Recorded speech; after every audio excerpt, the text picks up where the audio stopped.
Kani kediga Batisi TV, mat pidang pek yaki kubur baman kasni, belawan rasha pida ka Orange Nissan Loom Sopo near Fire Brigade Shillong, ringkat bat ka eco-friendly enterprise, ki plakot nagbenta ki jingdon kam hakasong, bat kara karong.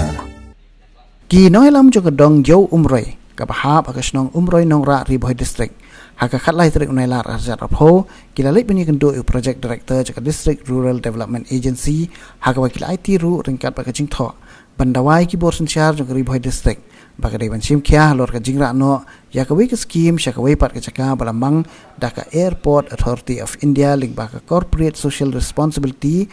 banchnai ke caka sumpai ba harut kayo umroy baha bakadong yo umroy hakni ke jinga kendo ya i project director jong ka DRDA ki noilam jong kini kedong yo umroy bala lam khmat da orang ba dong uba es nong cloud kila pensyai lor kajing ang nuot jong ki baka thong hi kalong banchna bet ya kajaka sumpat ba harut jong kayo umroy kabadai kabha jong ketika dong hadin baka Airport Authority of India kala pen prano ya kajaka sumpat ba ha kajing penhe kakat ling son umroy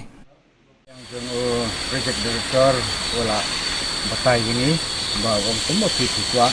hagi sai ni nakaliang le ka office ni kwa ba ya kanu kajaka kabala penmang ya kajaka terimo ini le nakaliang ka office ni kwa ni ba anta ten nomor bapik kun yo anta silawan ut mata kana ni nakaliang ka office wong ni wan ban bu ta inquiry ban kali ban teket balai berkira nang ta serta ke sawan ban kali bat yang badu kani kala ban simporu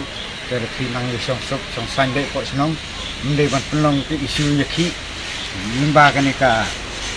jingra e kata ka project jingra thi isu ya hi la ka mo ta ke jingkulat ba ni ai ni ka ke jingkwa ke jungi de ni ya kani ke bala penmang hok ini jingkwa ban kinwan inquiry hak spot inquiry swa makin pek ya kata ka bala adep ru kin pek ya kani ka caka jungi ke bakna pat senaru nah kalian jungi kini kwa bakin wan penuh ni ya ka aka spot inquiry